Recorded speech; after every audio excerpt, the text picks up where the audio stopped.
This is a video mainly about book recommendations. While I'm on my balcony reading, I thought I could share a few of my insights. Let's get into it.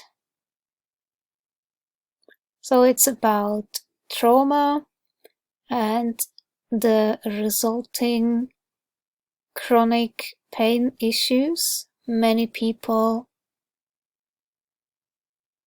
encounter. And there are a lot of great books that talk about this issue. People will always have various aches and pains because they are organic, thinking, sentient beings. I will consider myself back to normal, where I was when I was 12 or 13 years old.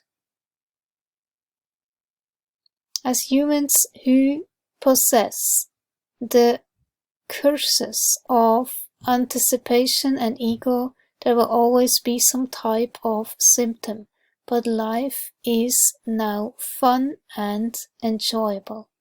I can see clearly now the pain has gone. This was shared by Tony Atwood himself. Autism may serve as a vulnerability marker for PTSD, increasing the risk of exposure to traumatic events. PTSD may exacerbate certain autistic symptoms such as rumination, cognitive rigidity, avoidance, aggression. This is from the Pain Perception book, but originally from Dr. Elaine Aron. Chapter 21, Highly Sensitive People, HSPs. Ways your HSP trait affects your medical care. And why I'm sharing this for autistics, it is just the same. You're more sensitive to bodily signs and symptoms. If you don't lead a life suited to your trait, you'll develop more stress-related and/or psychosomatic illnesses. Let that sink in. You're more sensitive to medications. You're more sensitive to pain. You'll be more aroused, meaning triggered. Your amygdala, your smoke alarm will go off way more quicker than in a neurotypical person. Usually over-aroused by medical environments, procedures, examinations, and treatments. So true. In healthcare environments, your deep intuition cannot ignore the shadowy presence of suffering and death, the human condition.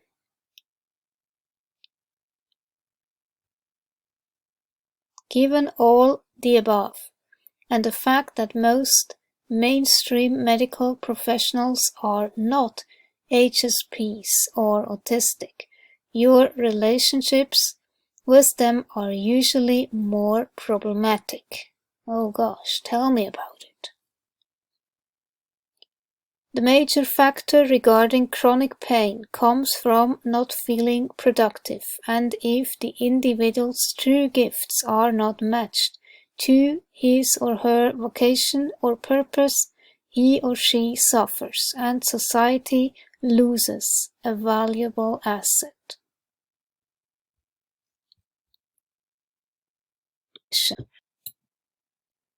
So this again was shared on Tony Atwood's site.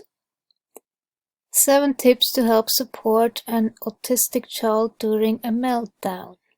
Stay calm and only have one person offer supports. Use a slow, low tone of voice and clear, simple, minimal words. Appeal to your child's special interest. Give your child as much solitude as possible, calm space, keep your body language calm, not imposing. When speaking to your child, sit to the side and look away from their face. Give your child an emergency calming down box, whatever that means. So, in my upbringing, it was the complete opposite. My dad was in my face like all the time, especially when he was angry. He got loud too. He started screaming, and his face was an ugly mess, and his eyes malevolent and threatening. And he forced me to look at him, held me in place until I did, and he was very imposing. Never gave me enough space or solitude. He always came to my room, and when I had the door shut, he wanted to have it open. So I never was left in peace. Always my dad was really controlling, criticizing, manipulating me. And his body language too was threatening. And he was a big guy. 1 meter 90 centimeters, and back then I was small, so he looked like a mountain to me. And just the other night I had another bad dream about my dad wanting to force me into something, and this time I got really angry in my dream and I screamed at him, and then I ran away, and he was like some Tyrannosaurus Rex running after me. That's how it felt like. My dad, little me, and I was so scared. And then I woke up. But I mean, I'm now 47 and still have dreams of my dad. I'm not sure if that's a good thing, but I sure know that this didn't happen. When an autistic child is experiencing a meltdown, don't touch your child unless it is a protective action to stop violence or you know it helps them. Don't threaten or use punishment. He did. Don't match your child's mood with your speech. Stay low and slow. Yeah, my dad always kind of got really angry and started to scream. Don't say no. Don't try to turn the situation into a lesson. Your child's mind is not available for verbal teaching whilst in a meltdown. Yeah, I was never left alone. Don't talk about consequences. Well, I was gaslit, shamed, guilt-tripped, called selfish and whatnot. There was a lot of verbal abuse, sometimes physical abuse, and I was scared. I was really scared of my dad because he could get so angry, and then you would not know what he would do to you because he could lose control in an instant. He was an unsafe person to be around, and you did not want to trigger his rage. So I had to do some kind of an eggshell dance. So I am aware that my dad had trauma himself, so-called Soviet trauma. You can read about this in Robert J. Lifton's book, Beyond Invisible Walls, The Psychological Legacy of Soviet Trauma. It made me understand a lot what my dad had gone through. And I have inherited his trauma. This is called generational trauma. All the former communist countries have this kind of trauma that they need to deal with. Unfortunately, totalitarianism seems to overtake the world right now, as if the German Nazis have never been defeated but infiltrated many countries. He suffered through communism and fled to Switzerland in 1969. For sure he had unresolved PTSD. He was programmed as well as traumatized by communist indoctrination, and some of those methods he really tried on me.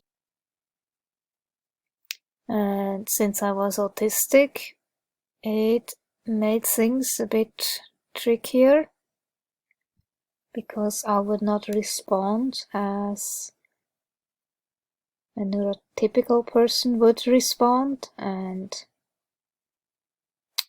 well, we clashed.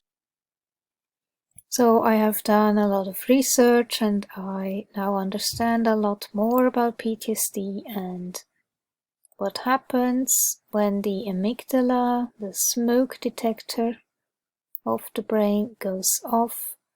It will trigger rage and fear. And therefore the parent is so out of control, out of their rational mind, as the prefrontal cortex goes offline. And you have no idea what they will do because they are in a survival mode until they have calmed down. And it is very scary to see them like that, because they are unreliable and you will not recognize the loving parent part. You don't know what they will do. So it's like having two different people in front of you. And that's really hard to wrap your mind around.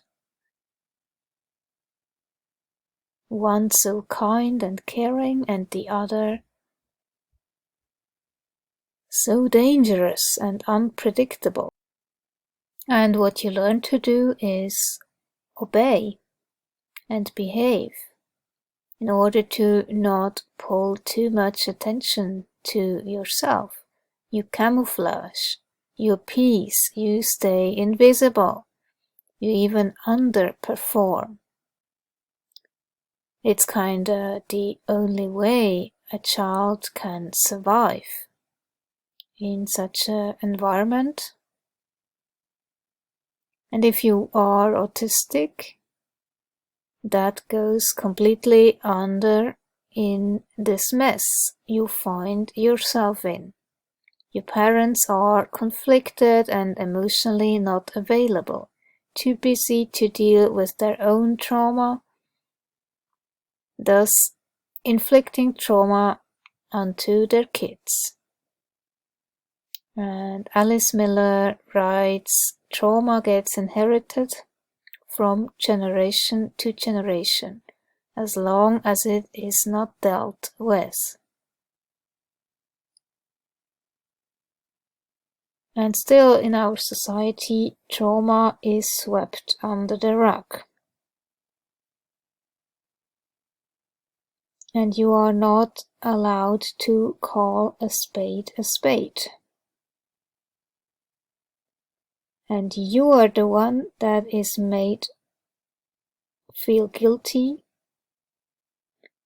for being rightfully angry at your parent. So what can you do? You blame yourself. The term co-alcoholic used to describe it way better.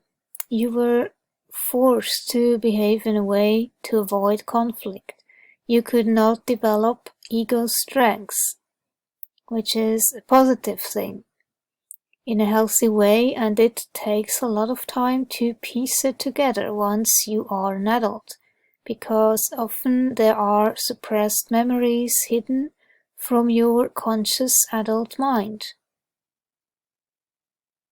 You had to dissociate, and therefore there's a lot of stuff you might not remember.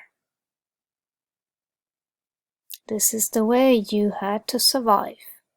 Your mother or father were unreliable, unpredictable, and this is called disorganized attachment.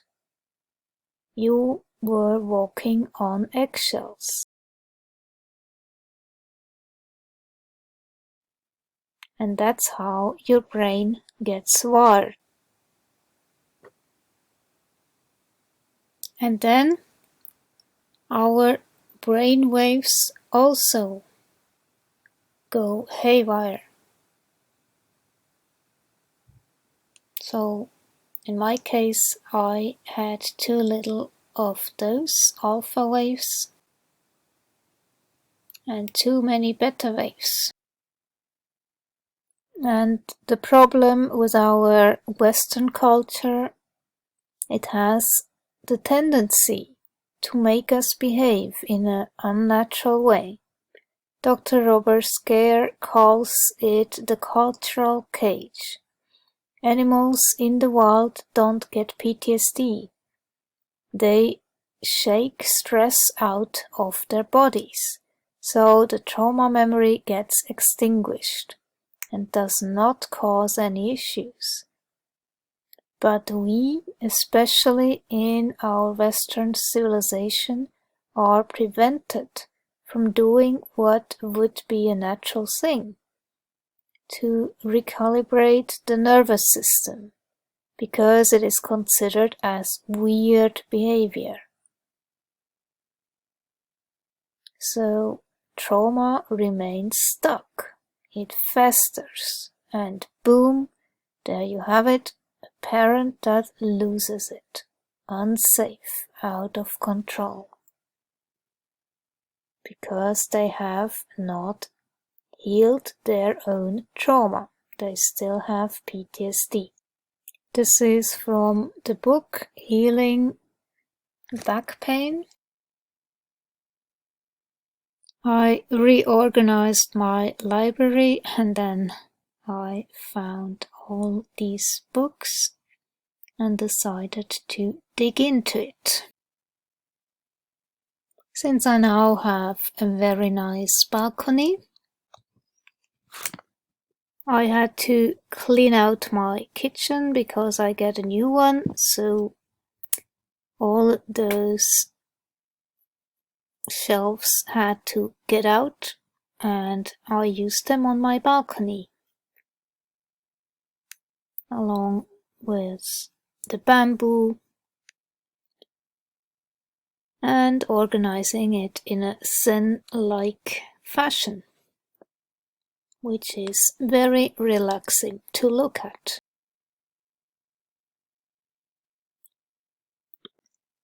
I enjoy my camel milk in the morning and then I get into reading. And in this book, The Great Pain Deception, The Sarno books were mentioned, so I decided to first read all the Sarno books and then dig into that one later. And Antonio Damasio has also done a lot of research, which is very interesting. And the amygdala is this smoke alarm.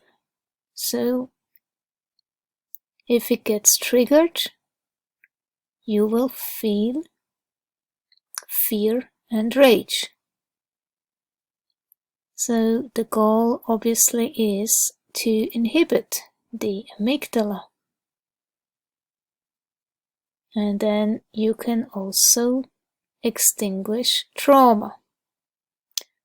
And why this book is laying around, it is about essential oils. So I have also come across a book that talks about the vagus nerve, the nervous system, and in connection with essential oils. So you can actually activate your vagus nerve and also your acupuncture points via essential oils, which is way less invasive, and you don't need to go to somebody that uses needles, so you can just rub some essential oil onto those acupuncture points, and behind the ear you can also reach the vagus nerve.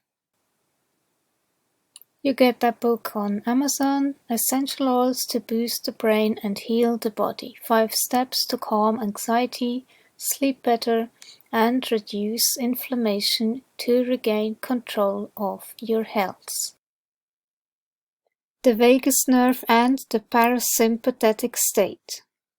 Your vagus nerve is the primary channel of communication between your brain and your body, derived from the Latin word vagus, which means wandering. Your vagus nerve wanders through the body, connecting your brain with almost every organ. It facilitates two-way communication, carrying messages from your gut, heart, immune system, and other major organs to your brain. In response to these incoming messages, your brain releases the appropriate chemical messengers, like hormones and neurotransmitters, that regulate and control all of the unconscious processes in your body, including your heart rate, digestion, appetite, mood, pain threshold, sleep, memory, cognitive function, and immune response. When your vagus nerve is working optimally, you are likely to recover more quickly after stress, injury, or illness. If your vagus nerve does not properly communicate these signals, or if the signals misfire, your body cannot stay in a state of balance. You may experience feelings of pain, fatigue, brain fog, stress, anxiety, or depression, as well as a number of neurological and even autoimmune issues. The healthy functioning of your vagus nerve promotes the healthy functioning of the organs.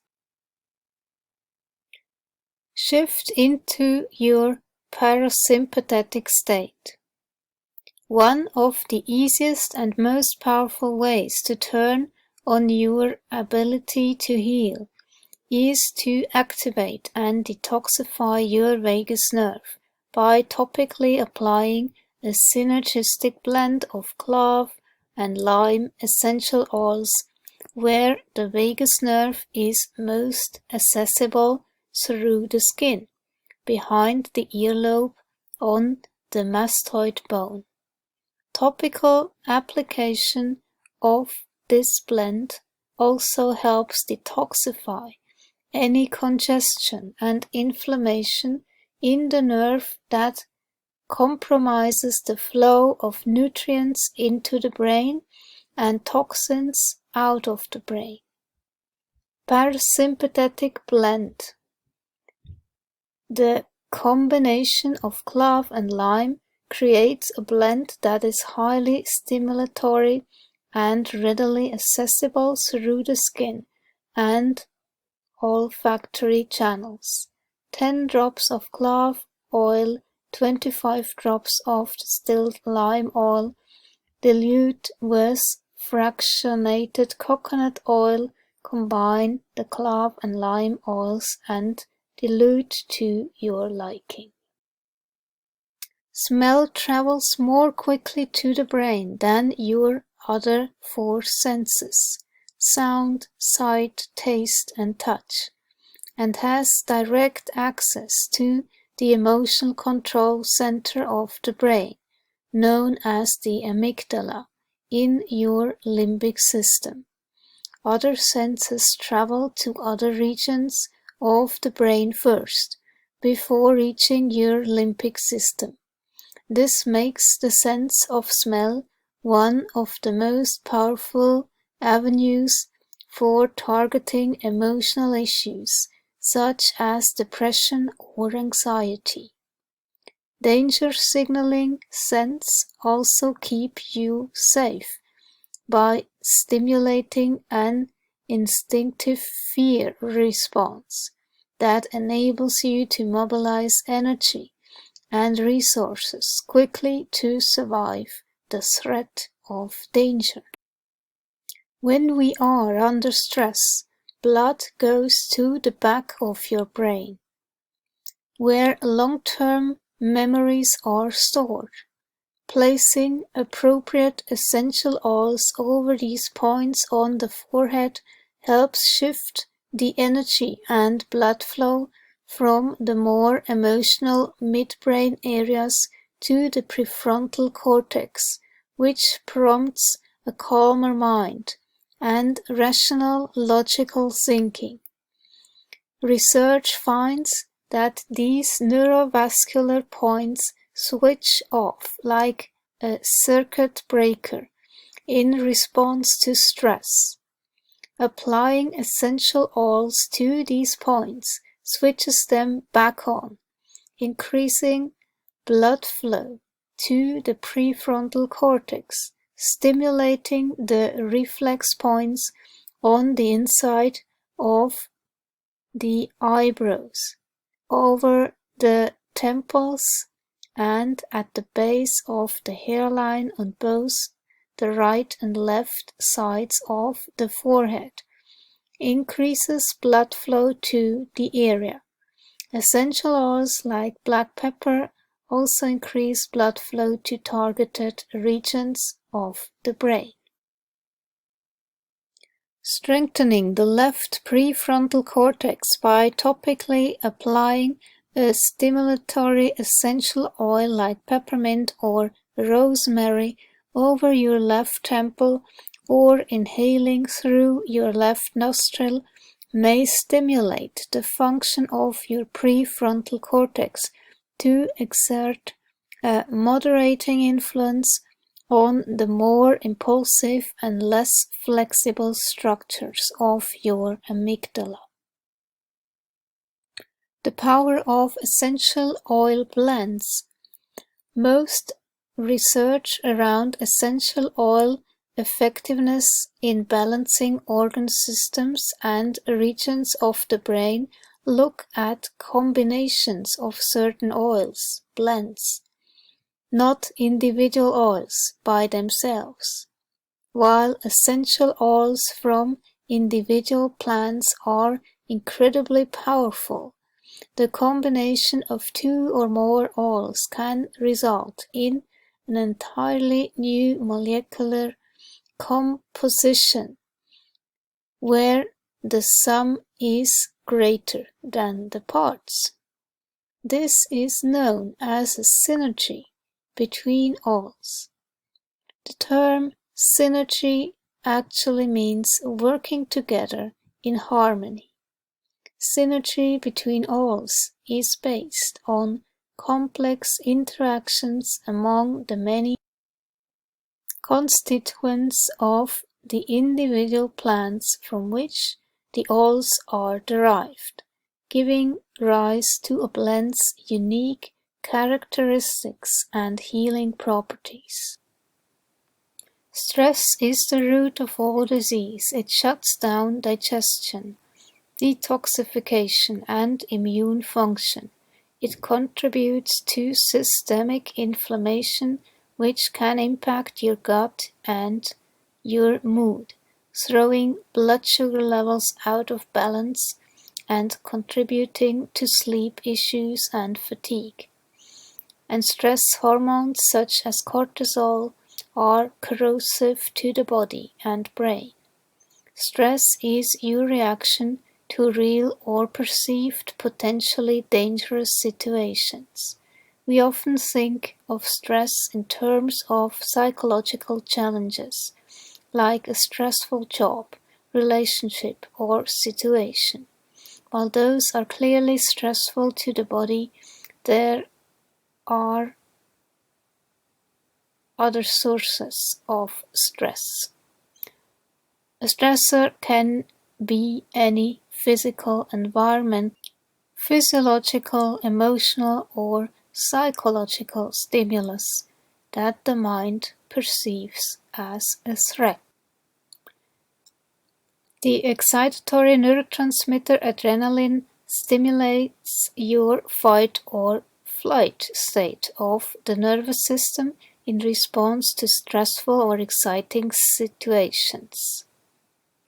Too much adrenaline can contribute to manic behaviors, paranoia, ADHD, and cardiac arrest even. Too little adrenaline leads to low energy and depression. Essential oils like black pepper, fennel, grapefruit, jasmine, my favorite, and rose have been shown to modulate adrenaline levels. For example, inhalation of rose essential oil helps calm the excitatory neurotransmitter adrenaline and decreases its levels by 30%. In contrast, black pepper essential oil significantly increases adrenaline levels on inhalation. That's why I don't like it, probably. When I look at essential oils through a food lens, I know that essential oils are interacting positively with our biochemical pathways and nervous systems, even calming excessive inflammation. The inhalation of essential oils activates the same pathways in the brain. The topical application of essential oils on the skin ensures they are entering the bloodstream and affecting the body's pathways. Essential oils to boost the brain and heal the body takes these suppositions one step further, helping to explain not only how essential oils work, but also the best ways to use them to combat underlying health conditions. And I must say it's really the first book ever on essential oils that explain all these things so well. Endorphins. Your feel-good neurotransmitters. Endorphins are opiate chemicals released during exercise or in response to stressful situations or pain, helping to reduce pain and promote a blissful sense of well-being and euphoria. Certain aromas, actions, and foods can lift your mood by influencing the production of endorphins. The scent of vanilla helps to reduce anxiety. Ylang ylang also stimulates the part of the brain that releases endorphins. And both of those oils are my favorites. Another favorite, clove oil. Clove oil has been used for centuries to help treat and relieve pain. Clove oil's anti-inflammatory, antispasmodic, and analgesic properties make it an ideal natural painkiller. It is thought to work by blocking nerve signals from sending the message of pain from the body to the brain, thus giving the user a break from pain. The warming characteristic of clove oil is thought to provide numbing relief from pain, and the antioxidants found in this oil assist in the protection of cells. So I'm currently experimenting with that, as well as colloidal silver, and my friend Dream has gotten me inspired. So I'm doing a lot of stuff right now, researching, experimenting, and it's all very exciting. And there is another book that I came across, Jill Balter Taylor, My Stroke of Insight. And she is a scientist, but she suffered from a stroke and her left hemisphere was completely out of function, basically. And that's how she then experienced the loss, but also the capacity of the right hemisphere, which is very interesting. You really then understand what all this spiritual stuff is about. It's a right hemisphere state. For any two of us to communicate with one another, we must share a certain amount of common reality. As a result, our nervous systems must be virtually identical in their ability to perceive information from the external world, process and integrate that information in our brains, and then have similar systems of output, including thought, word, or deed. When incoming stimulation is perceived as familiar, the amygdala is calm and the hippocampus is capable of learning and memorizing new information. However, as soon as the amygdala is triggered by unfamiliar or perhaps threatening stimulation, it raises the brain's level of anxiety and focuses the mind's attention on the immediate situation. Under these circumstances, our attention is shifted away from the hippocampus and focused toward self-preserving behavior about the present moment. Sensory information streams in through our sensory systems and is immediately processed through our limbic system. By the time a message reaches our cerebral cortex for higher thinking, we have already placed a feeling upon how we view that stimulation. Is this pain or is this pleasure?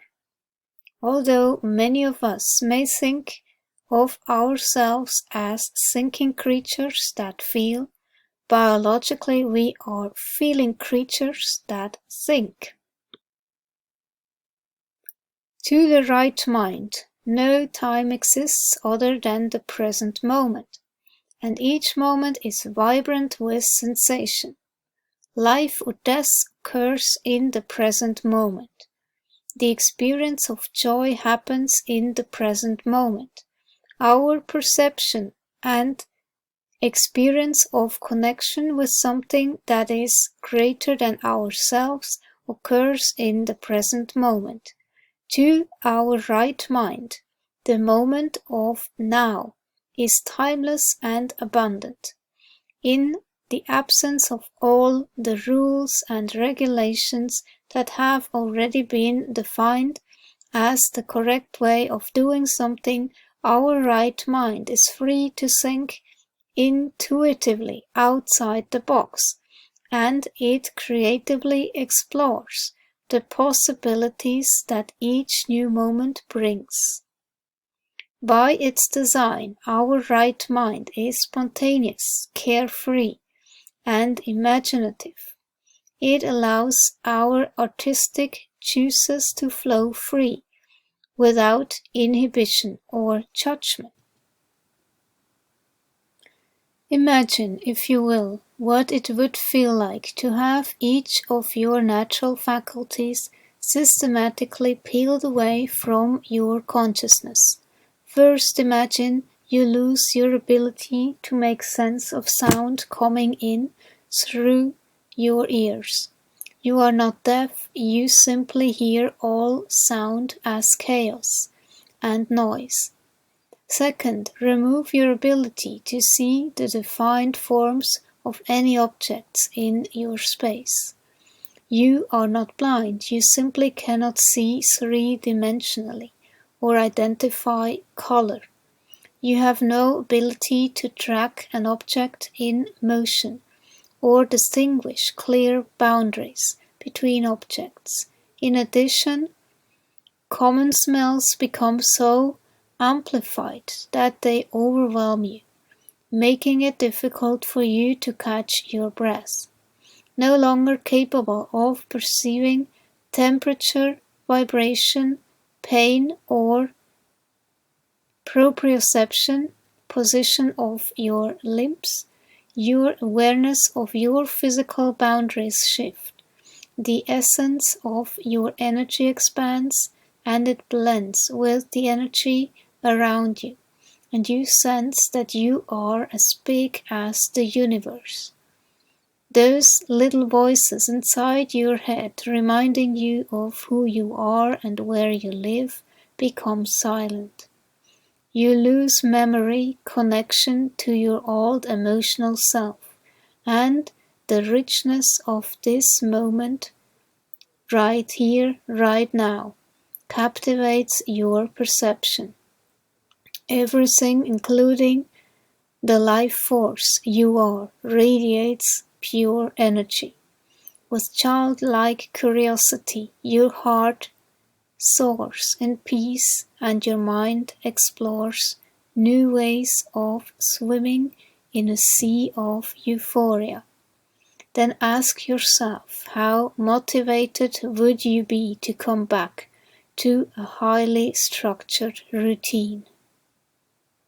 So what she describes in this right hemisphere dominant state, this is nirvana. Honestly, there were certain aspects of my new existence that I preferred over the way I had been before. I was not willing to compromise my new insights in the name of recovery.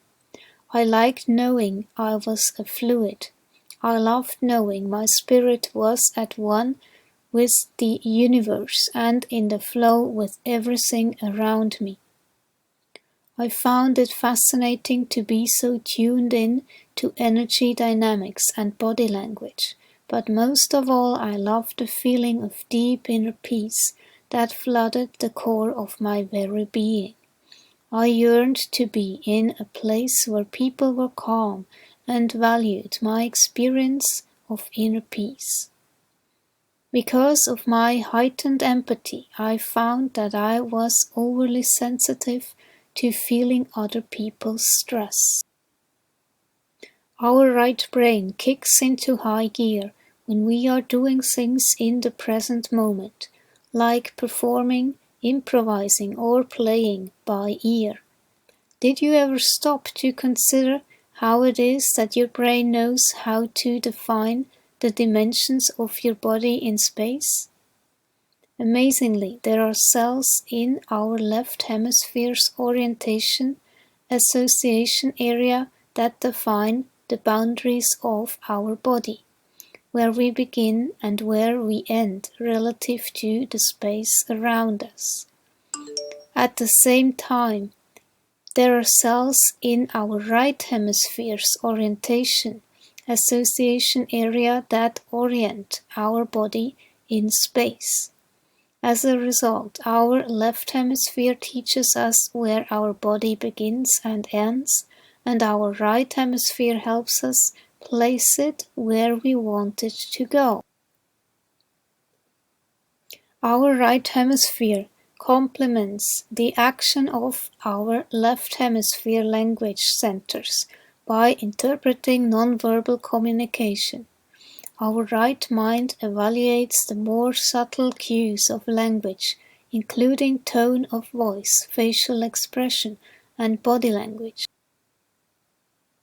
Our right hemisphere looks at the big picture of communication and assesses the congruity of the overall expression. Any inconsistencies between how someone holds their body versus their facial expression versus their tone of voice versus the message they are communicating might indicate either a neurological abnormality in how someone expresses himself, or it may prove to be a telltale sign that the person is not telling the truth. Because our left brain is filled with these ingrained programs of pattern recognition, it is superb at predicting what we will think, how we will act, or what we will feel in the future based upon our past experience. I personally love the color red and am inclined to collect a bunch of red things. I drive a red car and wear red clothes. I like red because there's a circuit in my brain that gets very excited and runs relatively automatically when anything red comes my way. From a purely neurological perspective, I like red because the cells in my left brain tell me I like red. Among other things, our left hemisphere categorizes information into hierarchies, including things that attract us. Our likes, or repel us, our dislikes. It places the judgment of good on those things we like and bad on those things we dislike. Through the action of critical judgment and analysis, our left brain constantly compares us with everyone else. Our left hemisphere looks at a flower and names the different parts making up the whole. The petal, stem, stamen, and pollen. It dissects the image of a rainbow into the language of red, orange, yellow, green, blue, indigo, and violet. It describes our body as arms, legs, a torso, and every anatomical, physiological, and biochemical detail one can imagine. It thrives on weaving facts and details into a story. It excels in academics, and by doing so it manifests a sense of authority over the details it masters. Via our left hemisphere language centers, our mind speaks to us constantly, a phenomenon I refer to as brain chatter. However, The present moment is a time when everything and everyone are connected together as one. As a result, our right mind perceives each of us as equal members of the human family.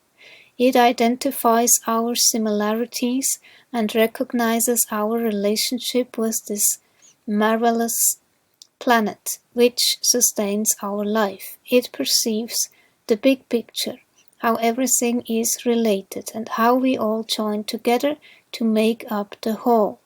Our ability to be empathic, to walk in the shoes of another and feel their feelings is a product of our right frontal cortex. With the shift into my right hemisphere, I became empathic to what others felt. Although I could not understand the words they spoke, I could read volumes from their facial expression and body language. I paid very close attention to how energy dynamics affected me. I realized that some people brought me energy while others took it away. One nurse was very attentive to my needs. Was I warm enough? Did I need water? Was I in pain? Naturally, I felt safe in her care. She made eye contact and was clearly providing me with a healing space. A different nurse who never made eye contact shuffled her feet as though she were in pain.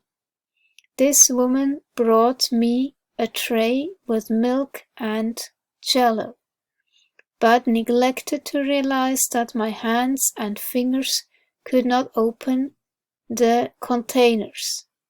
I desperately wanted to consume something, but she was oblivious to my needs.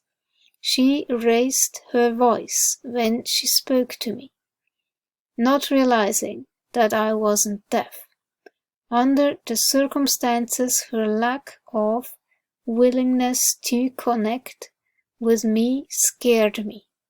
I did not feel safe in her care. And again, I point to Dr. Robert Scare's amazing material on trauma and chronic pain. And he worked with Peter Levine and learned from him.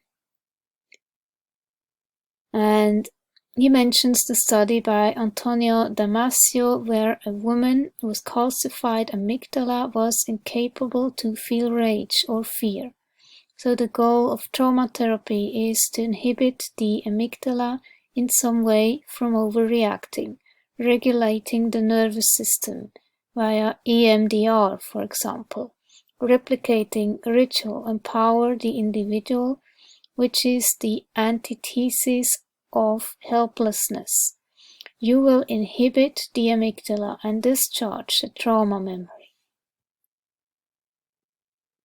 It is perfectly acceptable to have a physical problem in our culture, but people tend to shy away from anything that has to do with the emotions. It is one more reason why the mind will choose a physical rather than an emotional manifestation when confronted with unpleasant emotional phenomena. That's the cultural cage. From time to time, I have been asked if there are people anywhere in the world who don't get TMS. Dr. Kilcuddy Wallace, a British-trained physician who worked in Kenya for 22 years, provided the answer. He reported at a medical meeting in 1988 that back pain was very rare in indigenous Africans, but was just as common in Caucasians and Asians as it is in the United States and Canada.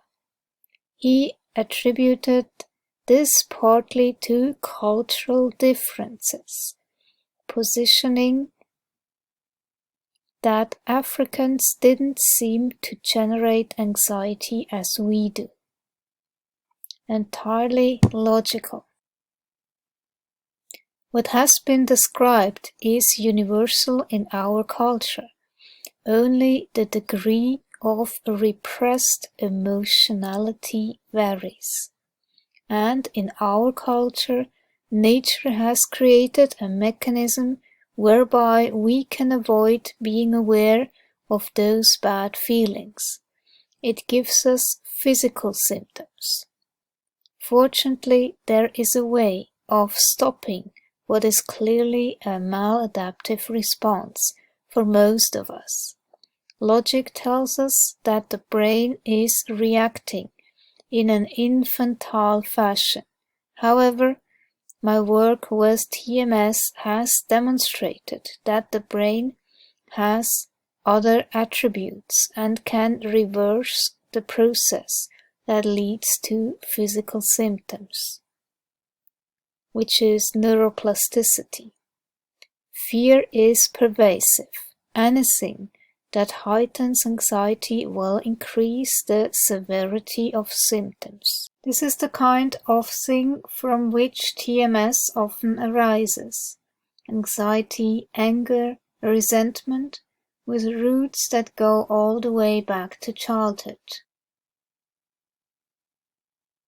This epidemic of pain syndromes can only be properly explained on the basis of universal psychophysiological process.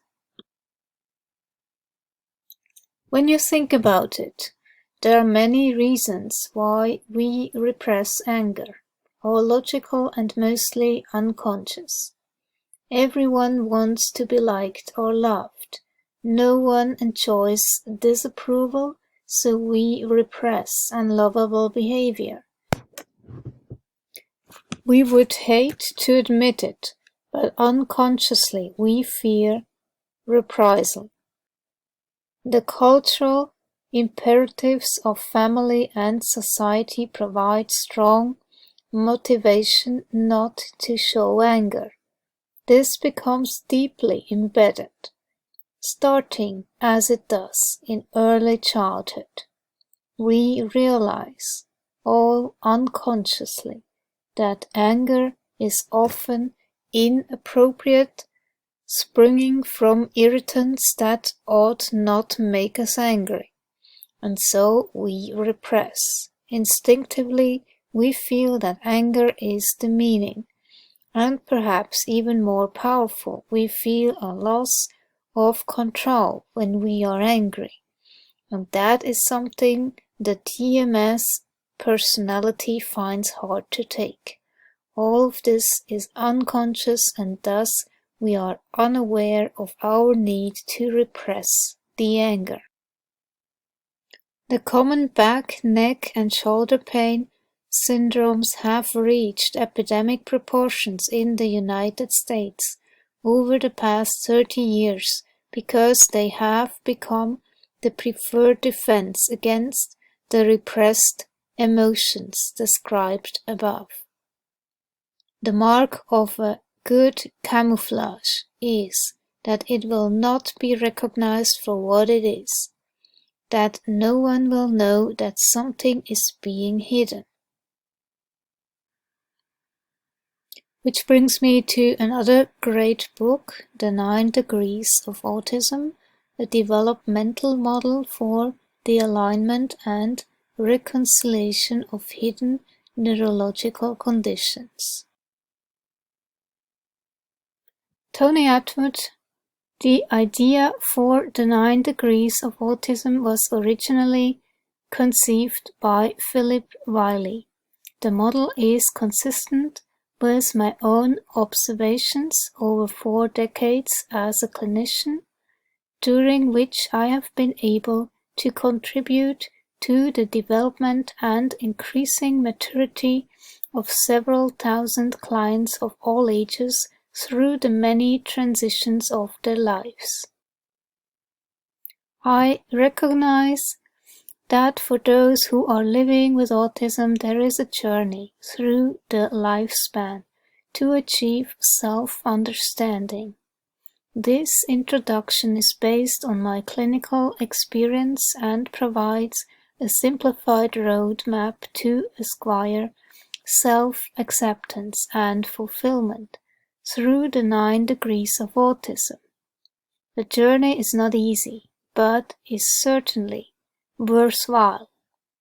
Those contributors to this book who have autism themselves have progressed through the various degrees of autism and write as pathfinders. The strategy is to wear a mask, to hide the real self, to pretend to be normal, and to become the person other people would like you to be.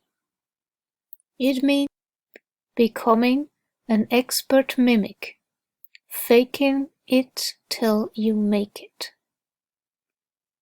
and creating a script for social situations based on observations of similar situations. This may lead to social acceptance, but the psychological and energy costs are excessive. There can be intense performance anxiety prior to and during social interactions, and intense emotional and intellectual exhaustion afterward. There may be a great reluctance to reveal the true self, as there is a belief that person is defective and would be rejected. Imitation and the creation of a range of personas to achieve social integration and acceptance.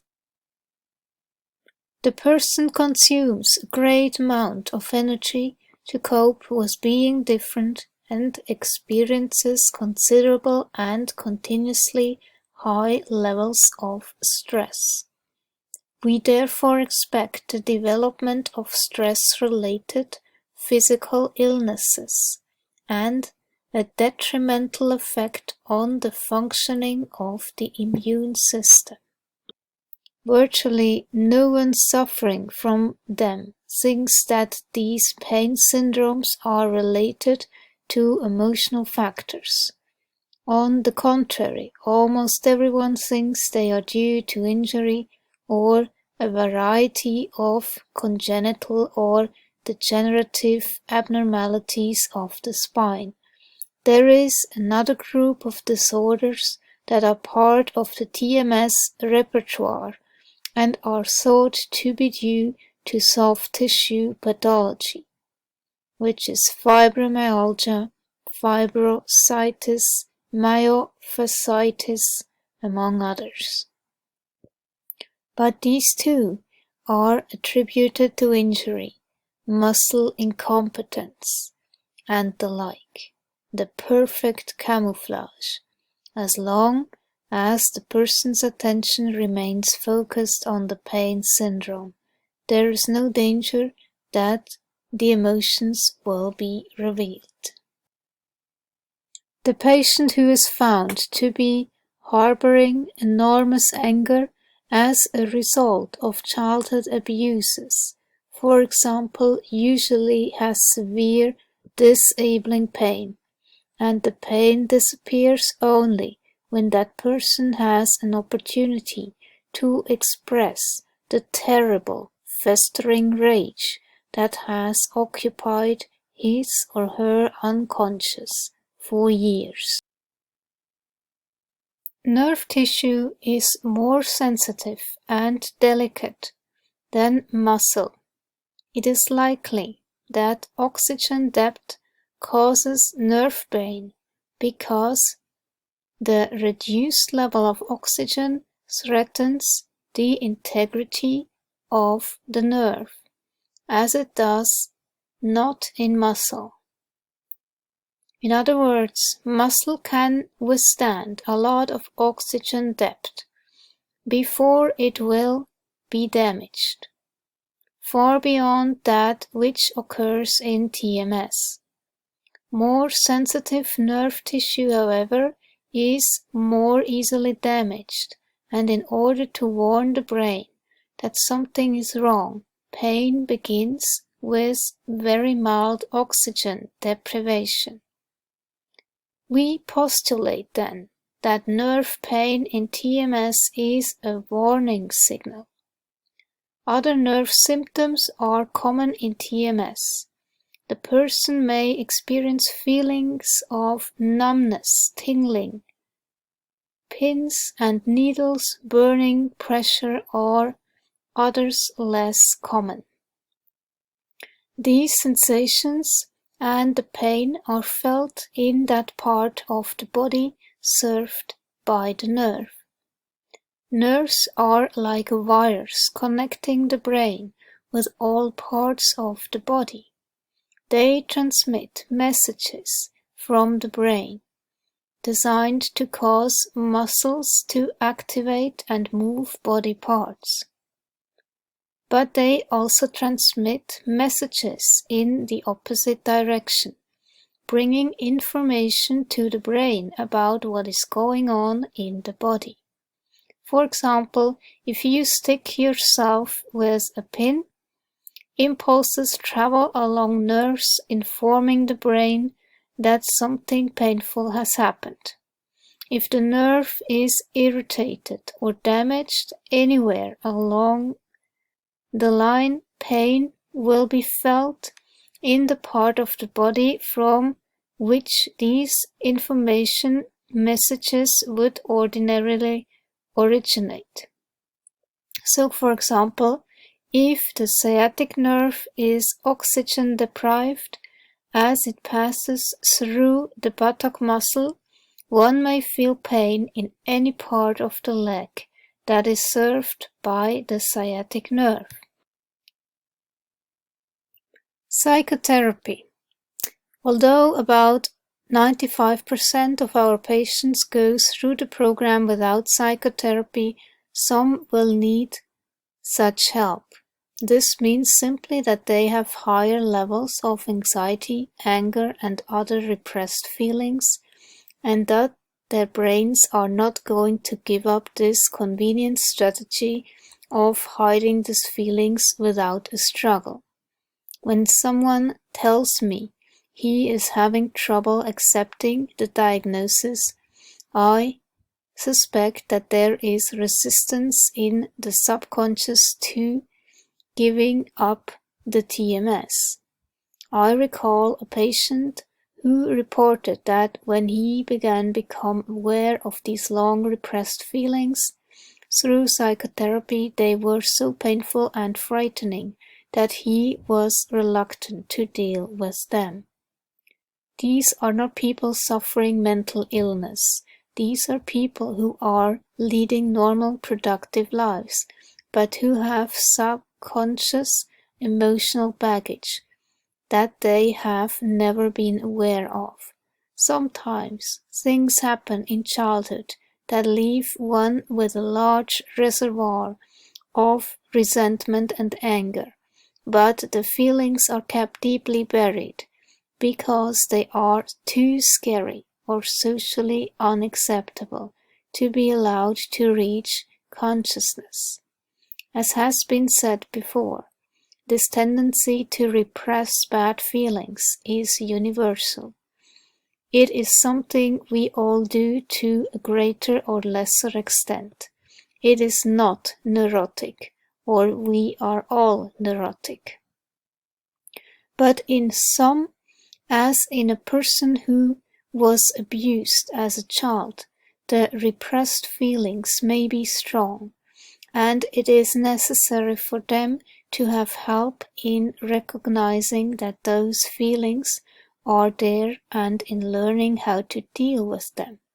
That is the role of psychotherapy. I can highly recommend all these books. The Body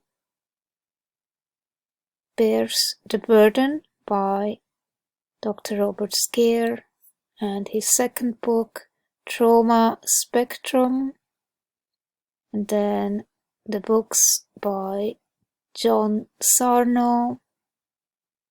This is the one I just read the quotes from, Healing Back Pain, but he also wrote The Divided Mind, Healing the Body, Healing the Pain. And then you have this one, The Intelligent Body by Carl Davis, and The Great Pain Deception. And then Antonio Damasio, The Feeling of What Happens, and Norman Deutsch, The Brain's Way of Healing. And of course there are many more that I can recommend, also those by Alice Miller, who has clearly pointed out what happens from trauma, which will then lead to physical issues later in life.